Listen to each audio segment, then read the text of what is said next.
কোরিয়াতে সবচাইতে ছুটির বড় পার্বণ হচ্ছে দুইটা। একটা প্রায় সময় হয় জানুয়ারি বা ফেব্রুয়ারির দিকে, আর একটা হয় দ্বিতীয় পার্বণটা হয় এই সেপ্টেম্বর মাসে বা অক্টোবর মাসে, এরকম হয়।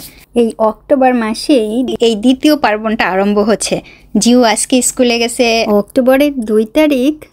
আগামীকালকে 3 তারিখ থেকে সম্পূর্ণভাবে কোরিয়ার স্কুল, কলেজ, অফিস, আদালত ফুললি ছুটি। আর এইবারের ছুটিটা বেশ অনেক দিনের পড়ছে।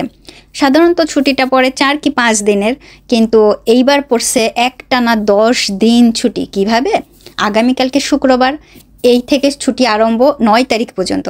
তারপরে আবার 11 তারিখ 12 তারিখ যেহেতু সরকারি ছুটি, শনিবার রবিবার, মাঝখানে 10 তারিখ একটা কর্মদিবস পড়ে, ওই দিনটাকেও ছুটি হিসাবে ঘোষণা করছে। কোরিয়ান সরকার এরকম মাঝখানে একটা দিন ছুটি ঘোষণা করে, মানে দুই দিকে ছুটি থাকলে মাঝখানের দিনটাকেও ছুটি বলে। কারণ অনেকে তাহলে টাকা পয়সা বেশি খরচ করবে, কোথাও ঘুরতে যাবে, বেড়াইতে যাবে, মানে সরকারের একটা অর্থনৈতিক অনেক লাভ। 10 দিনের একটা লম্বা ছুটি। এই ছুটিতে কি করা হয়? পরিবারের গ্যাদারিং হয়। পরিবারের সাথে দেখা করতে না গেলে দূর দূরান্তে অনেক জায়গায় ভিজিট করে, ঘুরতে যায়।